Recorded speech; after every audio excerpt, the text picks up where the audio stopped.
Aujourd'hui, je suis content parce que déjà, on va parler d'automobile et on va parler d'une épreuve qui me tient à cœur. Aujourd'hui, on va parler du Grand Prix de Pau.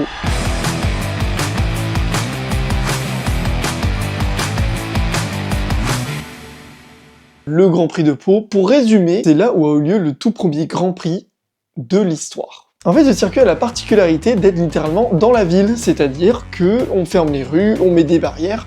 Félicitations, on a fait un circuit. Ce circuit est connu pour être extrêmement technique et a été inclus dans des manches importantes de championnat du monde. Je crois que ça a été en Formule 1, très reconnu pour ses manches en Super Tourisme, en WTCC. Pour résumer, le Grand Prix de Pau, c'est là où tu fais tes preuves, là où on peut voir si t'es bon, et en plus, c'est un circuit qui est génial, que j'adore. Je vous fais le tour du circuit très vite, mais vous allez comprendre pourquoi c'est technique. D'abord, on commence par une ligne droite avec de suite un virage à droite. On continue vers ce qu'on appelle le virage de la gare. On a un premier virage qui fait une sorte d'épingle. On remonte vers une ligne droite qui continue jusqu'au pont 11 car et la deuxième épingle à gauche. Tu continues un petit peu et tu arrives sur le virage le plus lent de circuit puisque c'est littéralement une épingle à 180 degrés. On continue vers le parc Beaumont et le casino avec deux courbes rapides qui s'enchaînent. On arrive à la statue Foch qui est une sorte de chicane incroyable. C'est personnellement pour moi mon virage préféré. On descend sur un virage à gauche puis une épingle à droite avant de continuer et d'arriver vers un secteur beaucoup plus rapide. On enchaîne avec une dernière chicane où tu passes vraiment au ras du mur et enfin on continue et on arrive sur la ligne droite principale. Dit comme ça, en vrai, tu te dis ça va, sauf que je te rappelle que c'est un circuit en ville, tu as des barrières, tu as des motifs de passage piéton, ce qui fait que sous la pluie, ça glisse. Donc effectivement, pour doubler, ça peut être compliqué. Pau, pour ceux qui ne connaissent pas, c'est dans le sud-ouest, dans le Béarn. Et pour ceux qui connaissent Pau, vous savez qu'il pleut. Le Grand Prix de Pau a lieu chaque année au mois de mai environ. Et en fait, au mois de mai à Pau, la ville ne connaît pas le principe du soleil. Presque chaque année, il a toujours plu une journée.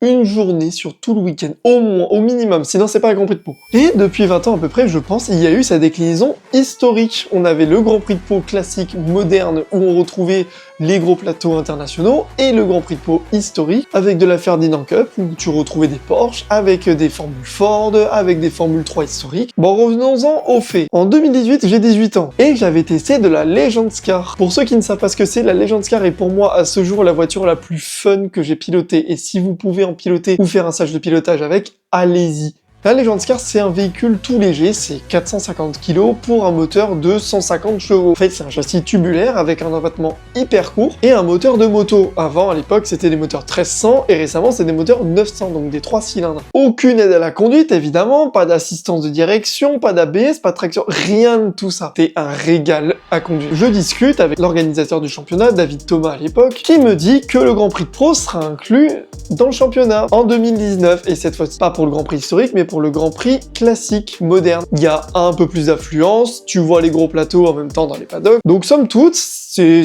sympa. Donc je me dis, ok, on regarde un peu à droite à gauche, on arrive à trouver des partenaires, etc.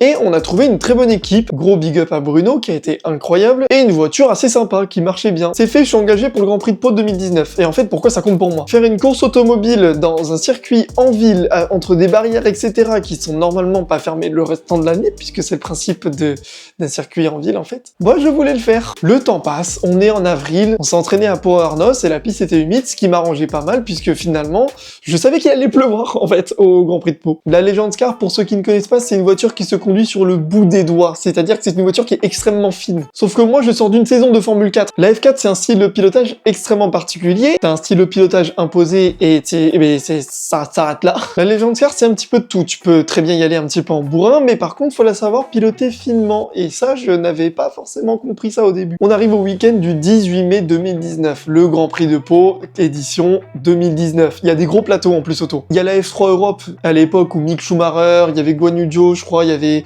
Billy Monger qui roulait à ce moment-là, on va en reparler après aussi. Il y avait le GT4 France qui roulait aussi. Et il y avait nous, il y avait les Legends Car également qui avions rejoint les gros plateaux entre guillemets. En F4 en Asie, en fait, on roulait sur des circuits très beaux, certes, mais avec très peu, voire pas de public à l'époque, en 2016-2017. Donc en théorie, c'était vraiment ma première course avec un grand public, ce qui faisait extrêmement plaisir.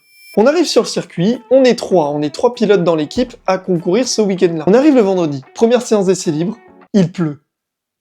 Avant qu'on roule, c'était les Twingo qui roulaient, il y a eu 4 drapeaux rouges. Donc en fait, moi j'arrive, je vois une piste trempée. Faut savoir aussi, la Legends Car, il n'y a pas de pare-brise. C'est-à-dire que tu prends l'eau dans la gueule. C'est-à-dire que là, j'ai tout pris dedans. Je sors des stands, je commence à faire mon tour. Je commence à faire un tour, 2 tours, 3 tours avec la pluie entre les barrières. Je me dis, c'est incroyable, mais maintenant, concentre-toi. T'as un circuit à prendre, t'as une voiture à prendre sur ce circuit, et tu dois d'être rapide. Vous connaissez le principe de rouler sur des morceaux de bois? Les pneus ne chauffaient pas. Ou du moins, c'est moi qui ne savais pas les chauffer. C'était rouler vraiment sur de la glace. Fort heureusement, tout se passe bien. Je fais mes tours, j'accumule l'expérience et j'accumule ce qu'il me faut pour ensuite m'améliorer pour après. Autant la pluie, j'adore avec un karting. Autant j'adore ça. Franchement, il n'y a rien à dire. Moi, le karting, j'adore. Autant avec une bagnole que je ne connais pas. Les qualifications, c'est l'après-midi et entre-temps, je me souviens que je passais le baccalauréat cette année et que j'avais un PowerPoint à remettre au lycée. Mais comment t'as fait? Vous vous souvenez de l'explication du circuit que je vous ai fait? En fait, le circuit passe devant 2 lycées à Pau. Le lycée Louis Barthou et le lycée Saint-Cricq. Donc ce jour-là, j'ai dû remettre une clé USB que j'avais minutieusement préparée et que j'ai pris. Entre les 2 séances, j'ai énormément de temps. On avait fini le débrief des essais libres et les qualifs étaient que l'après-midi. Ni une ni deux, je me dépêche. Je prends la clé USB. Je suis encore en combinaison. Je prends ma trottinette électrique. Je me dépêche. Je trace à travers toute la ville. C'est-à-dire que là, il y a des gens, des spectateurs qui voient un bug en trottant en combinaison de course tracé tout le long. J'arrive devant mon lycée, je sonne, je dis bonjour, j'ai une clé USB à remettre à mon prof. J'ai sauvé mon bac grâce à ça, et à ceux de mes potes, parce qu'en fait on passait 4 à l'oral. Je tâte un clou, je peux savoir ce que vous faisiez là, ce soir-là? Bah écoutez, actuellement je suis derrière, je suis en train de faire le Grand Prix. J'ai repris ma petite trotte, j'ai tout retraversé, je suis revenu au circuit. Les qualifications ont commencé dans 25 minutes. Pluie torrentielle. Je me suis foutu du produit pour les pare-brises de bagnole sur la visière pour que l'eau se barre bien. Je fais ma session de qualification, je pars, tout se passe bien. J'essaie de laisser passer des pilotes plus rapides devant moi pour les prendre en lièvre et essayer de faire un bon tour qualif. Je fais mon seul tour. Je me dis, ok, t'as ramené la voiture. Je rentre au stand. Eh ben j'étais content. S'achève donc cette magnifique journée. On est le lendemain, on est le samedi, premier jour de course. Je suis tout content. J'arrive sur le circuit, il pleut. En Legends Car, les départs de course sont des départs lancés. 10h40, première course. Là, j'arrive, on est au moment du départ. Je suis là, je suis tranquille. Il y a quelques gouttes en vrai, ça passe. Les feux verts, je me concentre, je me dis David, là t'arrives au premier virage, tu vas arriver sur la partie la plus compliquée de toute la course. Je continue la course et franchement, tout se passe relativement bien. Je prends pas de risque, je fais quelques dépassements, on me redépasse, c'est bon enfant, c'est bon jeu. En vrai, c'est une bonne course. Je commence à mieux comprendre la voiture au fur et à mesure que j'avance dans la course, parce qu'en fait, comme je suis en situation de course, mes chronos deviennent plus consistants, je commence à être beaucoup plus détendu au volant, et ça se passe très bien. Je franchis la ligne d'arrivée, je me dis, ok, je suis content, j'ai ramené la voiture à la maison, j'ai ramené des points à la maison, j'ai atteint mon objectif, je fais 8 de ma catégorie, je suis content, tout va bien, j'ai pas cassé la voiture, tout va bien.